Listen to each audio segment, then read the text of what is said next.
ಎಲ್ರಿಗೂ ನಮಸ್ಕಾರ. ಎಲ್ರು ಹೆಂಗಿದಿರಿ? ನಾನು ಕೂಡ ಆರಾಮದೇನ್ರಿ. ಐ ಹೋಪ್ ನೀವೆಲ್ಲರೂ ಕೂಡ ಚೆನ್ನಾಗಿದ್ದೀರಾ ಅಂತ ಭಾವಿಸ್ತೀನಿ. ಇವತ್ತ ನಾನು ರಾಗಿ ಅಂಬ್ಲಿ ರೀ ಯಾವ ತರ ಮಾಡೋದು ಅಂತೇಳಿ ತೋರಿಸ್ಕೊಡಕತ್ತೇನ್ರಿ. ನಿಮ್ಗೇನಾದ್ರೂ ಈ ರೆಸಿಪಿ ಇಷ್ಟ ಆಯ್ತಂದ್ರೆ ಪ್ಲೀಸ್ ನಮ್ಮ ಚಾನಲ್ ಸಬ್ಸ್ಕ್ರೈಬ್ ಮಾಡೋದು ಮಾತ್ರ ಮರಿಬೇಡ್ರಿ. ಪ್ಲೀಸ್ ಸಪೋರ್ಟ್ ಮಾಡ್ರಿ. ಬರ್ರಿ ಯಾವ ತರ ಮಾಡೇನಂತ ತೋರಿಸ್ತೇನ್ರಿ. ಇವಾಗ ನೋಡ್ರಿ ನಾನು ಒಂದು ಬೌಲ್ ತಗೊಂಡೇನಿ. ಅದಕ್ಕೆ ರಾಗಿ ಹಿಟ್ಟನ್ರಿ ಚಾನ್ಸ್ಬಿಟ್ಟ ಅಂದ್ರೆ ಜರಡಿ ಹಿಡಿದ್ಬಿಟ್ಟ ಒಂದು ಡಬ್ಬಿ ಒಳಗೆ ಇಟ್ಕೊಂಡೇನಿ. ಈಗ ಬೌಲ್ಗೆ ನಾನು ಒಂದು 2.5 to 3 ಟೀ ಸ್ಪೂನ್ ಆಗುವಷ್ಟು ರಾಗಿ ಹಿಟ್ಟನ್ನು ಹಾಕಾಕತ್ತೇನಿ.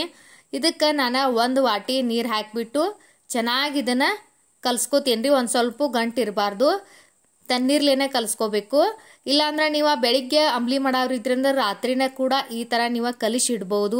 ಅಥವಾ ಮಜ್ಜಿಗೆ ಒಳಗನ ಕೂಡ ನೀವು ಕಲಿಸಿಟ್ಬಿಟ್ಟು 1 ಕಪ್ ಮಜ್ಜಿಗೆ ತೊಗೊಂಡ್ಬಿಟ್ಟು ಹಿಟ್ಟನ್ನು ಕಲಿಸಿಟ್ಬಿಟ್ರಿಂದ ಮಜ್ಜಿಗೆ ಹುಳಿ ಬರ್ತೈತಿ. ಕೆಲವೊಬ್ರಿಗೆ ಹುಳಿ ಅಂಬ್ಲಿ ಇಷ್ಟ ಆಗ್ತೈತಿ, ನೀವು ಹಾಂಗೂ ಕೂಡ ಮಾಡ್ಬೋದು. ಅಥವಾ ನೀವು ಬೆಳಿಗ್ಗೆ ಎದ್ದು ಕೂಡಲೇ ಕೂಡ ಈ ಥರ ಹಿಟ್ಟನ್ನು ಕಲಿಸ್ಬಿಟ್ಟು ಇಡ್ಬೋದು.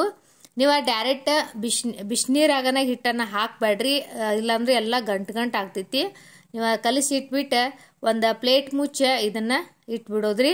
ಈ ಕಡೆ ನೋಡ್ರಿ ನಾನು ಒಂದು ಪಾತ್ರೆದಾಗ 1 ಗ್ಲಾಸ್ ಆಗುವಷ್ಟು ನೀರನ್ನು ಹಾಕೀನಿ. ಇಲ್ಲಿ ನಾನು 2 ಗ್ಲಾಸ್ ನೀರು ಹಾಕಕತ್ತೇನಿ. ನೀವು ಎಷ್ಟು ಪ್ರಮಾಣದಾಗ ಮಾಡೋದಿರಲ್ಲ ಅಷ್ಟು ನೋಡ್ಕೊಂಡು ನೀವು ನೀರನ್ನು ಹಾಕಬೇಕು. ಇದು ನೀರು ಏನಾಗಬೇಕು, ಚೆನ್ನಾಗಿ ಕುದಿ ಬರ್ಬೇಕ್ರಿ. ಅಲ್ಲಿ ತನಕ ನಾವು ಇದನ್ನು ಹಾಗ ಬಿಡೋಣ ರೀ. ಆಮೇಲೆ ಈ ಕಡೆ ನೋಡ್ರಿ ನಾವು ಇದನ್ನು ಏನು ಹಿಟ್ಟು ಕಲ್ಸಿನ್ರಲ್ಲ ಅದನ್ನು ಪ್ಲೇಟ್ ಮುಚ್ಚಿ ಪಕ್ಕಕ್ಕೆ ಇಟ್ಬಿಟ್ಟೆ. ನಾನು ಇಲ್ಲಿ ಕುಟ್ಟೋ ಕಲ್ಲು ಒಳಗೆ ಸ್ವಲ್ಪ 1 ಟೀ ಸ್ಪೂನ್ ಆಗೋಷ್ಟು ಜೀರಿಗೆ ಹಾಕಾಕತ್ತೇನಿ. ಜೀರಿಗೆ ಏನಾಗ್ಬೇಕ್ರಿ, ಸಣ್ಣ ಪೌಡ್ರ್ ಆಗ್ಬೇಕ್ರಿ. ಅದು ಪೌಡ್ರ್ ಆಯ್ತಂದ್ರೆ ಟೇಸ್ಟ್ ಬಿ ಕೂಡ ಮಸ್ತ್ ಇರ್ತೈತಿ ಮತ್ತು ಸ್ಮೆಲ್ ಕೂಡ ಚೆನ್ನಾಗಿ ಬರ್ತೈತ್ರಿ. ಹಾಗಾಗಿ ಈ ಥರ ನೀವು ಕುಟ್ಟಿ ಕಶಿಂಗ ಪುಡಿ ಮಾಡ್ಕೊಂಡು ಬಿಡ್ರಿ. ಆಮೇಲೆ ಇದಕ್ಕೆ ನಾನು ಇಲ್ಲಿ ಹಸಿ ಶುಂಠಿ ರೀ, ಹಸಿ ಶುಂಠಿ ಒಂದು ಸ್ವಲ್ಪ ಹಾಕಾಕತ್ತೇನಿ. ಇದನ್ನು ಕೂಡ ನೀವು ಸಣ್ಣದಾಗಿ ಕುಟ್ಕೋಬೇಕು. ಇದು ಸಣ್ಣದಾಗಿ ಕುಟ್ಕೊಂಡ ನಂತರ ಆಮೇಲೆ ನೀವು ಒಂದು 4ರಿಂದ 5 ತೊಗೊಂಡೇನ್ರಿ ನಾನು. ಒಂದು ಬೆಳ್ಳುಳ್ಳಿ ರೀ, ಬೆಳ್ಳುಳ್ಳಿ ಎಷ್ಟು ಹಾಕ್ತಿರಲ್ಲ ಅಷ್ಟು ಆರೋಗ್ಯ ಕೂಡ ಒಳ್ಳೆಯದು. ಇಲ್ಲಿ ನೋಡ್ರಿ ನಾನು ಒಂದು 5 ಬೆಳ್ಳುಳ್ಳಿ ತೊಗೊಂಡೇನಿ. ಅದನ್ನು ಕೂಡ ನಾನಿಲ್ಲಿ ಸ್ವಲ್ಪ ಕುಟ್ಟಿ ಕಶಿಂಗ ಇಟ್ಕೋಕತ್ತೇನಿ. ಇದಕ್ಕೆ ನೀವು ಬೇಕಾದ್ರೆ ಸ್ವಲ್ಪ ಕೊತ್ತಂಬರಿ ಕೂಡ ಹಾಕೋಬಹುದ್ರಿ. ನಂಗೆ ಕೊತ್ತಂಬರಿ ಅಷ್ಟೊಂದು ಇಷ್ಟ ಇರಂಗಿಲ್ಲ, ಅದಕ್ಕೆ ನಾ ಯಾರಿಗೆ ಇಷ್ಟ ಇಲ್ಲ ಅವ್ರು ಹಾಕೋಬೇಡ್ರಿ. ಕೊತ್ತಂಬರಿ ಇಷ್ಟ ಆಯ್ತಂದ್ರೆ ಇಲ್ಲೇ ಕೂಡ ನೀವು ಕೊತ್ತಂಬರಿ ಮತ್ತು ನಿಮ್ಮ ಕೆಲವೊಬ್ರಿಗೆ ಖಾರ ಬೇಕಾಗತ್ತೈತಿ. ಹಾಗಾಗಿ ಯಾರಿಗೆ ಬೇಕಿರಲಿ ಅವ್ರಿಗೆ ಇಲ್ಲೇ ನೀವು ಒಂದು ಮೆಣಸಿನ್ಕಾಯಿ ಸ್ವಲ್ಪ ಕೊತ್ತಂಬರಿನ ಅದ್ರೊಳಗನ ಹಾಕಿಬಿಟ್ಟು ನೀವು ಕುಟ್ಟಿ ಕಶಿಂಗ ಇಟ್ಕೋಬೋದು. ಇಲ್ಲಿ ನೋಡ್ರಿ ನೀರು ಕುದಿಯಾಕೆ ಬಂದಾವು.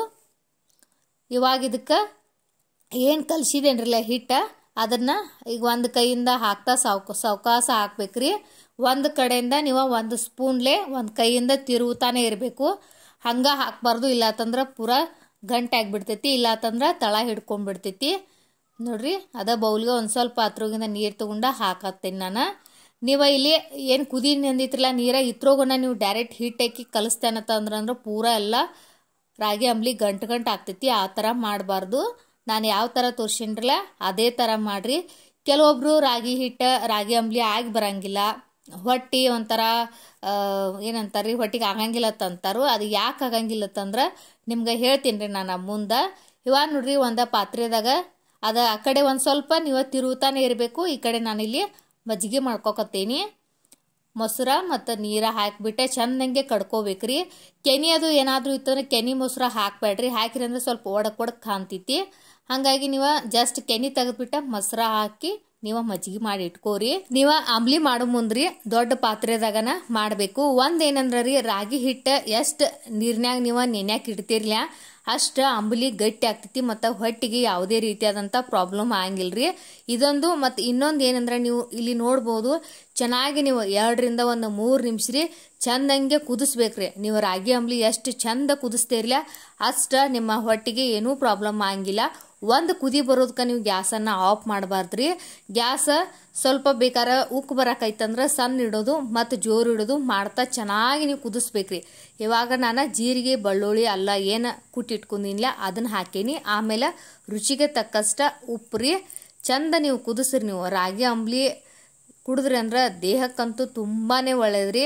ಮಕ್ಕಳಿಗೂ ಕೂಡ ಕೊಡ್ಬೋದು, ದೊಡ್ಡವ್ರು ಕೂಡ ಕುಡಿಬೋದು. ಯಾವುದೇ ರೀತಿಯಾದಂಥ ಸೈಡ್ ಎಫೆಕ್ಟ್ ಏನೂ ಆಗಂಗಿಲ್ಲ. ನಾ ಹೆಂಗೆ ತೋರಿಸೇನ್ರಲ್ಲ ಹಂಗೆ ಮಾಡ್ರಿ. ನೀವು ರಾತ್ರಿ ಕೂಡ ಹಿಟ್ಟನ್ನು ಚೆನ್ನಾಗಿ ಕಲಿಸಿಬಿಟ್ಟು ಚೆಂದಂಗೆ ಒಂದು ಡಬ್ಬ್ಯಾಗ ಇಟ್ಟು ಕಸಿಂಗ ಬೆಳಗ್ಗೆ ಕೂಡ ಮಾಡ್ಕೋಬಹುದ್ರಿ. ಭಾಳ ಮಸ್ತ್ ಆಗ್ತೈತಿ. ನೀವು ಕೂಡ ಟ್ರೈ ಮಾಡ್ರಿ. ಇವಾಗ ನೋಡ್ರಿ ಚಂದ ನಾ ಕುದಿಸೇನಿ. ಆಮೇಲೆ ಅದನ್ನ ಪ್ಲೇಟ್ ಮುಚ್ಚಿಟ್ಟೇನ್ರಿ. ತುಂಬಾ ನೋಡಕ್ಕೆ ತಿಳು ಅನಿಸ್ತೈತಿ. ಖರೆ ಆಮೇಲೆ ನೀವು ಪೂರ್ತಿ ಚೆನ್ನಾಗಿ ಕುದಿಸಿರಿ ಅಂದ್ರೆ ಈ ಥರ ಗಟ್ಟಿ ಬರ್ತೈತಿ. ನಮ್ಮ ಮೇಲ್ಗಡೆ ಕೆನೆ ಇತ್ರಿ, ಅದನ್ನು ಕೂಡ ತೆಗೆದೇನ್ರಿ. ಕೆನೆನ ತೆಗೆದ್ಬಿಟ್ಟು ಇವಾಗ ಇದಕ್ಕೆ ನಾನು ಮಜ್ಜಿಗೆ ಏನು ಮಾಡಿ ಇಟ್ಕೊಂಡೇನಿಲ್ಲ ಅದನ್ನ ಇಲ್ಲಿ ಹಾಕಾಕತ್ತೇನ್ರಿ. ಮಜ್ಜಿಗೆ ನೋಡ್ರಿ ನೀವು ಎಷ್ಟು ಬೇಕಷ್ಟು ಹಾಕೊಂಡು ನೋಡ್ರಿ.